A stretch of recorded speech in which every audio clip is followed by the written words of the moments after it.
Om Swastiastu. Assalamualaikum warahmatullahi wabarakatuh. Salam harmoni. Nah, di sini saya akan mempresentasikan sebuah artikel yang saya dapatkan dengan judul Pengaruh Faktor Ekonomi dan Demografi Terhadap Timbulan Sampah di Ibu Kota Provinsi di Jawa dan Sumatera. Adapun penulis dari artikel ini yaitu Beno Rahardian, Gita Prajati, dan Tripatni. Perkenalkan, saya sebagai presenter dengan nama saya itu Ibu Sri Putuaidi Hartaningsih dengan NIM 21130111001 dari program studi S1 Pendidikan Matematika, dan ini merupakan tugas dari mata kuliah lintas prodi Green Chemistry atau kimia hijau. Adapun poin-poin penting yang akan saya bahas dalam video kali ini yaitu yang pertama mengenai latar belakang, yang kedua yaitu tujuan penelitian, yang ketiga metodologi penelitian, yang keempat hasil dan pembahasan, serta yang terakhir adalah kesimpulan. Pengelolaan limbah padat masih terus menjadi tantangan utama di daerah perkotaan di seluruh dunia, terutama di kota-kota di negara berkembang. Pertumbuhan penduduk, industrialisasi, urbanisasi, dan pertumbuhan ekonomi mengakibatkan peningkatan jumlah sampah kota yang signifikan di seluruh dunia. Nah, selain itu, perilaku mengkonsumsi berbagai macam bahan pokok dan hasil teknologi juga memberikan kontribusi besar terhadap kuantitas dan kualitas sampah yang dihasilkan. Nah, limbah padat sendiri telah menunjukkan korelasi positif dengan pembangunan ekonomi pada skala dunia. Maksud dari korelasi positif di sini yaitu jika pembangunan ekonominya meningkat, maka jumlah sampah padat yang dihasilkan pun juga akan meningkat. Begitupun sebaliknya, jika pembangunan ekonominya menurun, maka limbah sampah padat yang dihasilkan juga pasti akan mengalami penurunan. Beberapa teori menyatakan bahwa terdapat hubungan langsung antara tingkat pendapatan suatu negara dengan jumlah sampah yang dihasilkan, di mana negara dengan pendapatan yang rendah akan menghasilkan lebih sedikit sampah dibandingkan dengan negara yang memiliki pendapatan tinggi. Nah, Indonesia termasuk salah satu dalam kategori negara berkembang dengan tingkat pendapatan negara menengah ke bawah, maka pemerintah Indonesia memiliki program untuk meningkatkan perekonomian yang disebut dengan program MP3EI, di mana MP3EI ini memiliki kepanjangan yaitu Master Plan Percepatan dan Perluasan Pembangunan Ekonomi Indonesia, yang mana program ini adalah sebuah peta jalan yang mengatur transformasi ekonomi untuk menstimulasi kegiatan ekonomi dan juga meningkatkan pertumbuhan ekonomi dengan cara meningkatkan daya saing. Nah, pemerintah Indonesia juga mengembangkan sebuah konsep untuk mendukung program MP3EI ini, yaitu bernama Koridor Ekonomi Indonesia, di mana pemerintah telah mengidentifikasikan 6 koridor ekonomi yang mencakup sebagian besar wilayah Indonesia, yaitu timur sampai barat Sumatera, Laut Jawa, Jawa bagian utara, Kalimantan, Sulawesi, Jawa Timur, Bali, dan Nusa Tenggara, Kepulauan Maluku, dan terakhir yaitu Papua. Program MP3EI ini memiliki dampak positif dan juga dampak negatifnya. Nah, untuk dampak positifnya itu dapat meningkatkan pertumbuhan ekonomi dan pemerataan pendapatan, sedangkan untuk dampak negatifnya yaitu meningkatkan jumlah sampah. Nah, seperti yang telah disebutkan sebelumnya, bahwa pertumbuhan ekonomi secara langsung mempengaruhi jumlah sampah yang dihasilkan. Jika sistem pengelolaan sampah di Indonesia tidak mampu mengimbanginya, maka dapat menimbulkan masalah kesehatan dan lingkungan. Oleh karena itu, diperlukanlah strategi yang tepat dalam hal pengelolaan sampah. Model sosial ekonomi lingkungan dapat memperkirakan jumlah sampah sesuai dengan kondisi ekonomi, demografi, dan kebijakan intervensi yang diterapkan, di mana model ini dapat digunakan sebagai dasar untuk merencanakan kapasitas fasilitas sistem pengelolaan sampah menurut Atlina tahun 2013, di mana seorang bernama Weng pada tahun 2009 membuat model sistem lingkungan sosial ekonomi untuk pengelolaan sampah yang mempertimbangkan aspek perubahan gaya hidup dari segi sosial ekonomi, demografi, dan kebijakan intervensi yang diterapkan. Sedangkan Daskopoulos dan kawan-kawan pada tahun 1998 menggunakan variabel jumlah penduduk dan standar hidup di suatu negara sebagai variabel utama yang mempengaruhi kuantitas dan komposisi timbulan sampah. Nah, penelitian mengenai pemodelan sosial ekonomi lingkungan ini pernah dilakukan oleh Atlina sendiri pada tahun 2013 untuk wilayah Jawa Barat. Berdasarkan hal tersebut, penelitian ini akan mengidentifikasikan faktor ekonomi dan demografi pada timbulan sampah di Jawa dan Sumatera. Jawa dan Sumatera dipilih karena kedua wilayah ini termasuk dalam koridor ekonomi program MP3EI ini. Adapun tujuan dari penelitian ini, yang pertama yaitu untuk mengembangkan suatu sistem model ekonomi lingkungan yang dapat digunakan sebagai dasar untuk merencanakan kapasitas fasilitas pengelolaan sampah. Yang kedua adalah untuk menganalisis korelasi antara variabel ekonomi dan demografi terhadap timbulan sampah di Jawa dan Sumatera. Dan yang terakhir yaitu untuk mengidentifikasi pola lokal yang berkaitan dengan perkembangan sampah di Jawa dan Sumatera.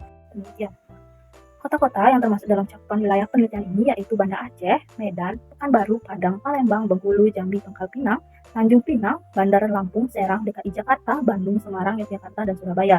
Di mana variabel yang digunakan dalam penelitian ini adalah jumlah penduduk, kepadatan penduduk, indeks harga konsumen, produk domestik bruto atau PDB, laju pertumbuhan penduduk, laju pertumbuhan ekonomi, lama sekolah, angka melek huruf, dan indeks pembangunan manusia.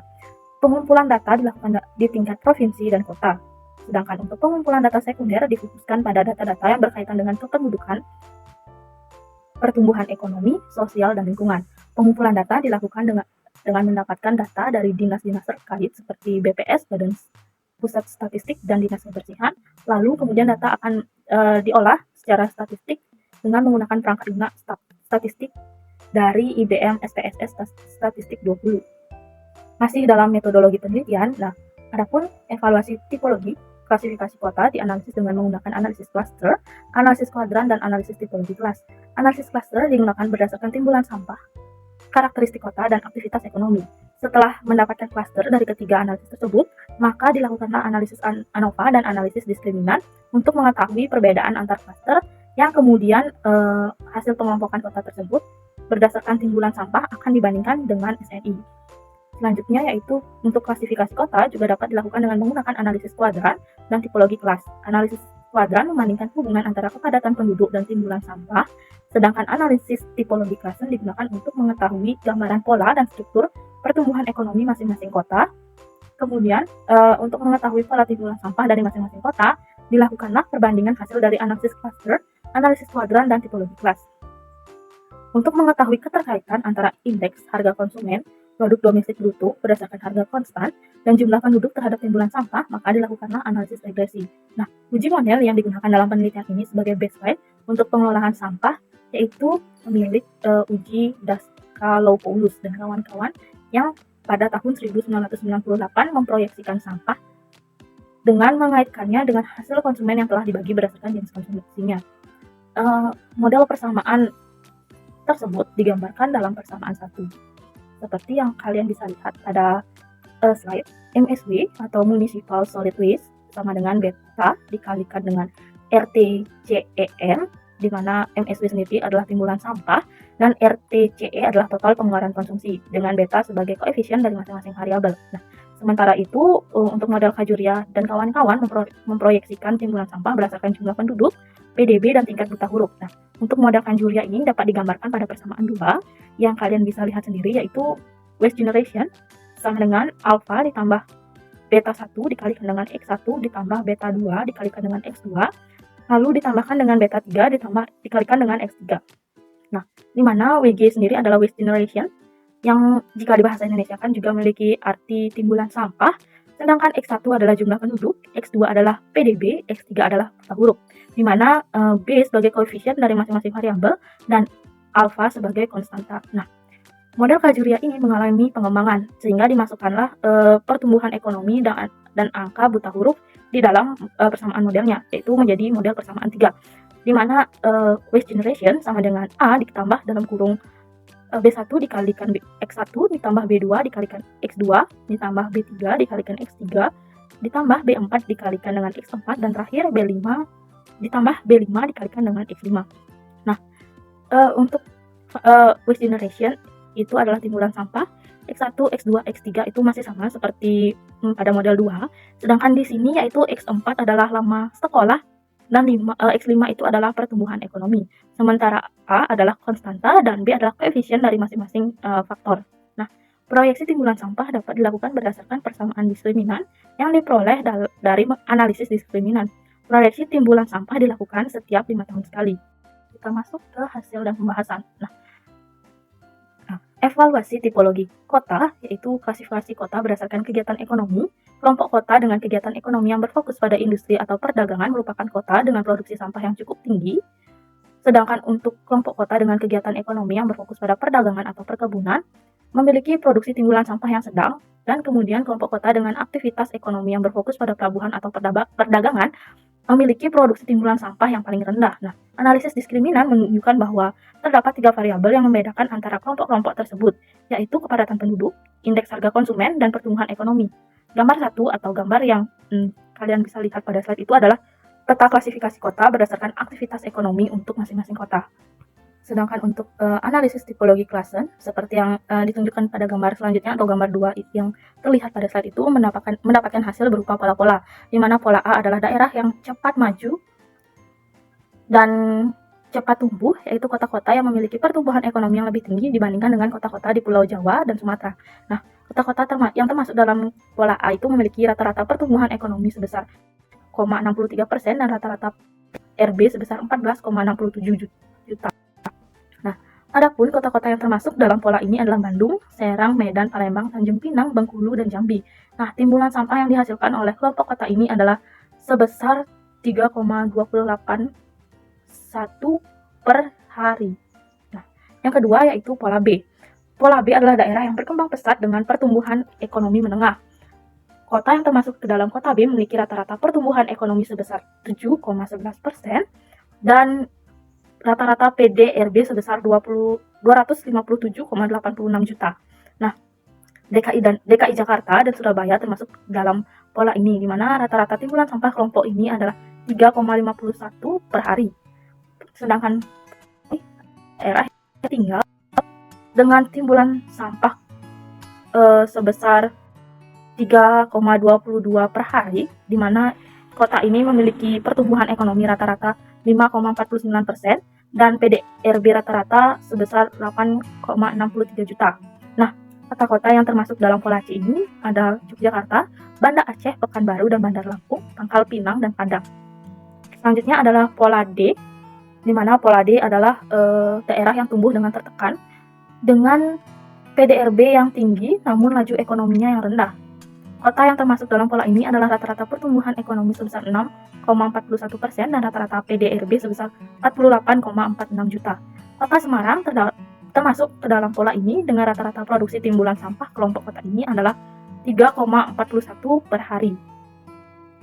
Yang selanjutnya yaitu klasifikasi berdasarkan pembagian kuadran kepadatan penduduk dan timbulan sampah dapat dilihat pada gambar 3 atau gambar yang tertera pada slide, di mana kelompok 1 adalah kelompok dengan timbulan sampah sedang sekitar 3,41 per hari yang ditandai dengan rata-rata kepadatan penduduk yang sedang, yaitu sebesar 2.834 jiwa per kilometer persegi. Nah, sedangkan kelompok 2 adalah kelompok kota dengan timbulan sampah tinggi sekitar 3,51 per hari yang ditandai dengan rata-rata kepadatan penduduk sebesar 10.984 jiwa per kilometer persegi. Lalu ada kelompok 3, di mana kelompok kota yang memiliki laju timbulan sampah rendah sekitar 3,041 per hari yang ditandai dengan rata-rata kepadatan penduduk sekitar 2.175 jiwa per kilometer persegi. Tidak ada satupun dari ke-16 kota yang masuk ke dalam kelompok 4, di mana kelompok 4 adalah kota yang memiliki timbulan sampah rendah dan kepadatan penduduk yang tinggi. Dengan perbandingan antara analisis klaster 2 kelompok, analisis klaster 3 kelompok, analisis kuadran kepadatan penduduk dan timbulan sampah, serta analisis tipologi klaster diperoleh karakterisasi masing-masing kota di Jawa dan Sumatera. Berdasarkan klasifikasi profil klaster timbulan sampah, pola yang terlihat di Pulau Jawa dan Sumatera terbagi menjadi 3 pola, yang mana pola 1 merupakan kelompok kota dengan tingkat timbulan sampah yang rendah dan pertumbuhan ekonomi yang rendah, di mana mayoritas kegiatan utama dari kelompok kota ini berfokus pada pelabuhan atau perdagangan dan perdagangan atau pertanian. Sedangkan untuk pola 2 adalah kelompok kota dengan timbulan sampah yang tinggi, pertumbuhan ekonomi yang rendah, dan konsumsi yang tinggi. Mayoritas kegiatan utama dari kelompok kota ini berfokus pada industri atau perdagangan. Sedangkan yang terakhir yaitu pola 3 adalah kelompok kota dengan timbulan sampah, pertumbuhan ekonomi, dan PDRB yang tinggi. Mayoritas kegiatan utama atau mata pencarian dari masyarakat pada kelompok kota ini berfokus pada industri atau perdagangan. Nah, berdasarkan klasifikasi kota berdasarkan timbulan sampah menunjukkan bahwa kota dengan kepadatan penduduk tinggi, jumlah penduduk tinggi, dan pertumbuhan ekonomi yang tinggi memiliki timbulan sampah yang tinggi pula. Sementara itu, kota dengan kepadatan penduduk, jumlah penduduk, dan pertumbuhan ekonomi yang cukup rendah memiliki timbulan sampah yang rendah juga. Variabel yang membedakan 3 klaster berdasarkan hasil diskriminan adalah indeks pembangunan manusia, pertumbuhan penduduk, dan angka buta huruf. Nah, selanjutnya hasil analisis klasifikasi kota berdasarkan timbulan sampah dibandingkan dengan SNI 19/3964/1994 dan SNI 19/3983/1995 seperti yang ditunjukkan menunjukkan bahwa rata-rata timbulan sampah untuk kelompok kota sedang memenuhi syarat SNI 19/3983/1995, sedangkan timbulan sampah rata-rata untuk kelompok kota besar tidak memenuhi syarat SNI 19/3964/1994. Nah, timbulan sampah ini terjadi di Bandar Lampung dengan jumlah penduduk meningkat karena adanya dua kota, yaitu Tanjung Karang dan Teluk Betung yang disatukan. Selain pertambahan penduduk, pertambahan ekonomi juga menyebabkan timbulan sampah yang meningkat. Pertumbuhan ekonomi Kota Serang sebesar 8,55% menyebabkan peningkatan timbulan sampah di kota ini. Hubungan timbulan sampah dengan variabel ekonomi dan demografi. Berdasarkan hasil analisis regresi, indeks harga konsumen berbanding lurus dengan timbulan sampah. Hasil analisis menunjukkan bahwa semakin tinggi indeks harga konsumen suatu kota, maka timbulan sampahnya juga tinggi. Nah, Kota Banda Aceh dan Tanjung Pinang memiliki tren regresi yang positif, di mana semakin tinggi indeks harga konsumen, maka semakin tinggi pula timbulan sampah di kedua kota tersebut. Begitu pula dengan analisis hubungan antara PDRB berdasarkan harga konstan dengan timbulan sampah. Semakin tinggi laju PDRB akan meningkatkan laju timbulan sampah. Tren regresi positif terjadi antara laju PDRB dengan timbulan sampah di Pekanbaru, Tanjung Pinang, dan Pangkal Pinang. Untuk menganalisis hubungan antara jumlah penduduk dan timbulan sampah, laju timbulan sampah cenderung meningkat seiring dengan peningkatan jumlah penduduk di suatu wilayah, kecuali untuk Yogyakarta, yang timbulan sampahnya mengalami penurunan karena penurunan jumlah penduduk. Nah, selanjutnya yaitu uji model. Uji model Dascopoulos menghasilkan persamaan seperti yang ditunjukkan pada persamaan 4 di slide PowerPoint, di mana memiliki nilai R-square sebesar 0,337, yang artinya konsumsi per kategori dapat menjelaskan timbulan sampah di ibu kota Jawa dan Sumatera sebesar 33,7%. Nah, untuk persamaan 4-nya yaitu municipal solid waste sama dengan 7,5117 ditambah dalam kurung negatif 0,003 dikali RTCE 1 ditambah dalam kurung 0,018 dikalikan dengan RTCE 2 ditambah dalam kurung negatif 0,073 dikali RTCE 3 ditambah dalam kurung 0,073 dikalikan dengan RTCE 4 lalu ditambahkan dengan negatif 0,018 dikalikan dengan RTCE 5 dan terakhir ditambahkan dengan negatif 0,02 yang dikalikan dengan RTCE 6.